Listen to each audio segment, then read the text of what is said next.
শ্রীরাম গদানি কোথায় যাচ্ছ? ও জগন্নাথ, তুমি আগের দিন হনুমান না গদাটা ফেলে চলে গেছিল, তাই দিতে যাচ্ছি। পুরো ভারতবর্ষ জুড়ে দেখুন জয় শ্রীরাম, তোমারই তো বাজার মনে হচ্ছে।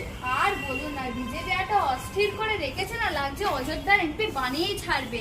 তা ছাড়ুন, বাজারটা এখন তোমারই।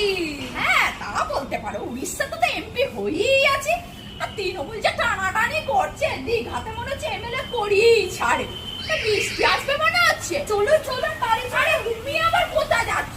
এত বছর পর তো অযোধ্যায় একটা বাড়ি পেলে। তা খবরে যে দেখছিলাম সেই ঘরে আবার ছেছাই দেখুন হাসে না তো, এখনই তো একটা নতুন বাড়ি হলো দীঘায়, বর্ষাকাল, দেখুন এখন কি হয়। আর তুমি ঠিকই বলেছো, কন্ট্যাক্ট তো সে একই পার্টির নেতাদের পায়ে ধরে পাওয়া। জগন্নাথ দেব, শ্রীরাম, আমাদের কি সৌভাগ্য! কি আরে তুমি যে ভক্তি আছে তো তোমার, না কোন দল থেকে এসেছে তুমি? টানাটানি করো না বাবা।